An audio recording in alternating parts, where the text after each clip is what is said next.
Well, hello YouTube. It has been a very long time, and for good reason. Uh, Before I get started, I just want to comment on this channel specifically, CJR Mystic Backstage. This channel is just so I can talk backstage stuff about Magic, uh, whether that be secrets or just my own ideas. Nothing that would that you would want to watch repeatedly. So if you're one of my friends who is subscribed to both channels and you don't have an interest in Magic, I highly suggest just subscribing to the CGR Mystic main channel as opposed to this one, because this one I need to be able to speak freely, and if I am talking about the workings of a magic trick, I don't want to spoil it for you here. So, if you've done that, great. And if you're sticking around, today we're talking about magic books. And over the past 2 years, I still love magic books, but I've switched more to digital, and everything is just on my iPad. And so that has left some Vanishing Ink books. They're sitting behind me. There's a stack of them. I have no use for them anymore. They're all on the tablet, and same with some other classic Magic books. Despite that, as much as I would love to say we need to go completely digital, I understand that not everyone has that opportunity. And so even in trying to get rid of all of my Magic books, I just couldn't. And there were some things that I still have in physical form that I just couldn't get rid of because they're just part of history or my history or just nostalgia. You understand. And today I was going to go through some of those because it's not fair for me to say you, as a student of Magic, need to forget about buying Magic books and go buy an iPad first. I think there are some Magic books that are a low commitment to look after, as opposed to like buying someone telling you need to buy the entire Tarbell course, or you need to buy David Roth, all of Card College, or David Roth's Expert Coin Magic, because these are all big, important books. But if you're either just getting into Magic or you're in it for a couple of years and you're just not 100% sure that you're going to stick with it yet, then I wouldn't recommend just picking up the biggest book because people are recommending you pick up the biggest book. I think there are other smaller opportunities that you can take to get the most out of your Magic education, and I think that's perfectly fine. Let me just show you what I kept, okay? Okay, so yeah, I found I don't a PDF online of this entire thing. This was in the this was at my local library. I bought it myself at Borders ages ago.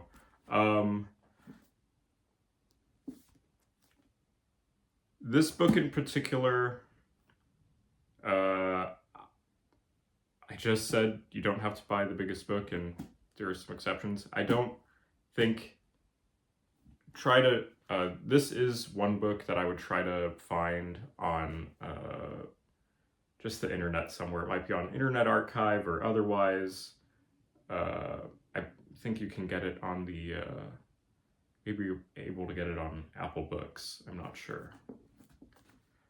But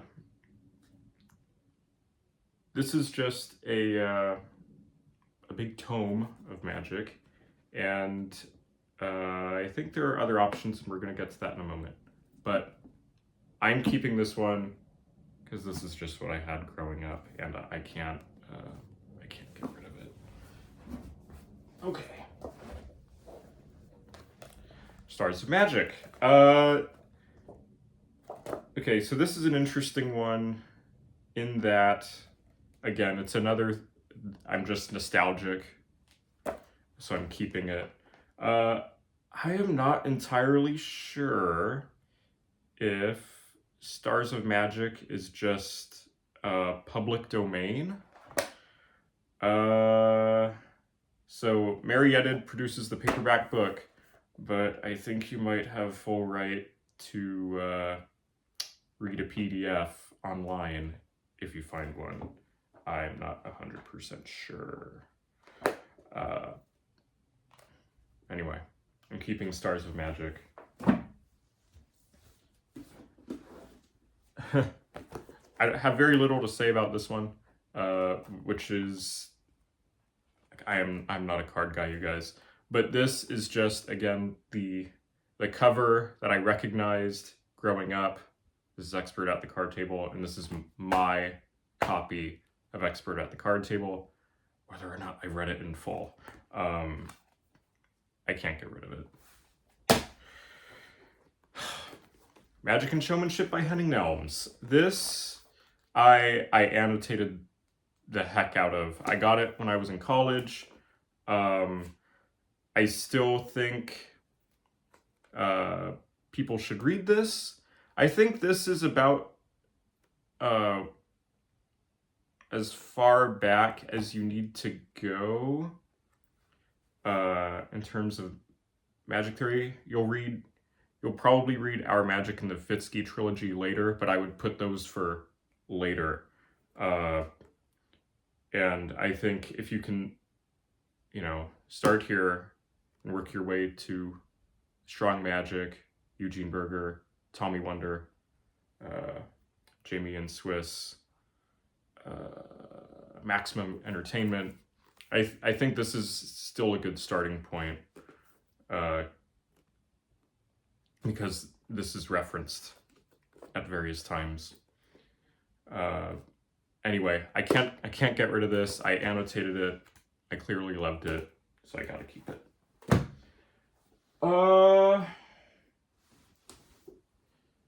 Okay, this is my uncle's copy of Expert Card Technique. This is another book that I just...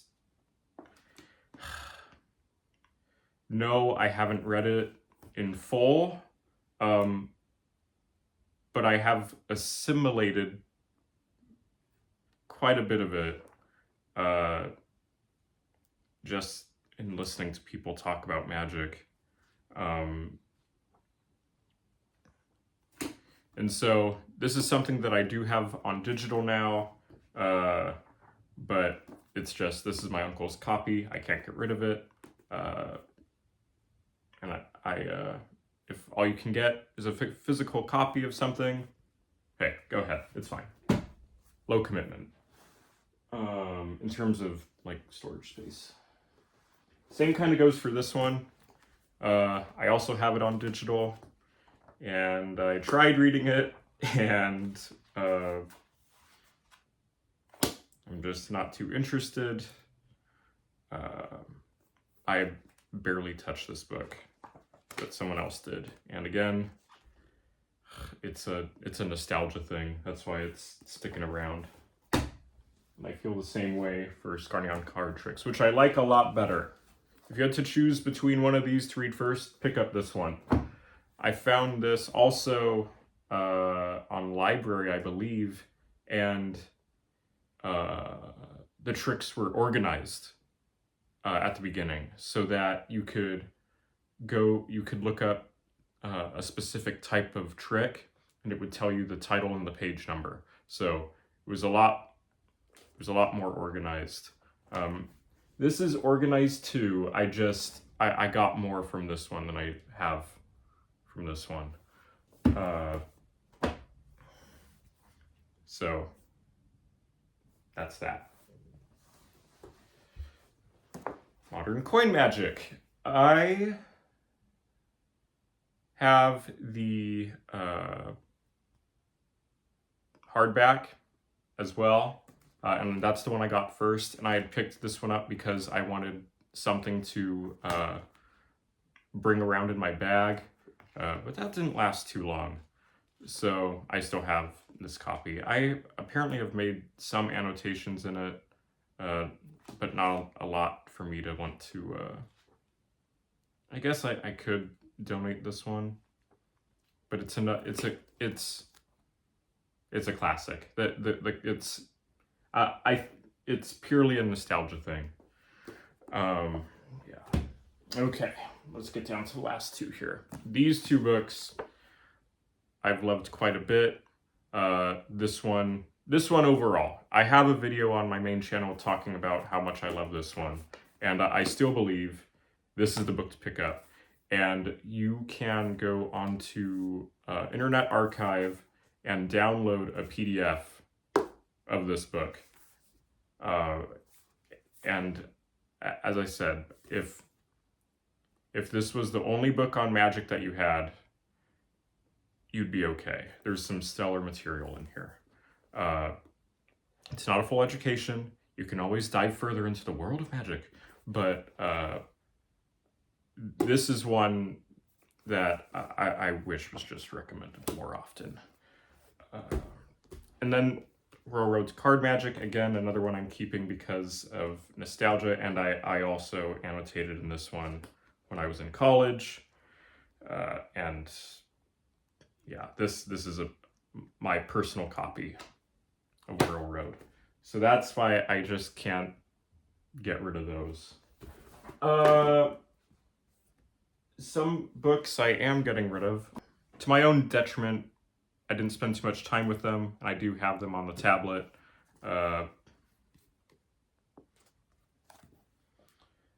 Buckley Card Control, Animan's Card Magic, Card Manipulations, More Card Manipulations, and Down to the Art of Magic. I just was not... I don't have an attachment to these specific physical copies, so I'm fine with having them on my iPad and making notes where I can with the magic of the Apple Pencil. Now is probably a good point to mention, well, what if there's a solar flare and you lose all of your annotated magic books on your tablet? Well, to paraphrase Michael Close, if that happens, my problems are going to be much bigger than trying to read magic books. And there you go. I think if you make the effort to go pick up physical copies, I take no issue with that at all. That's a magic education, truly.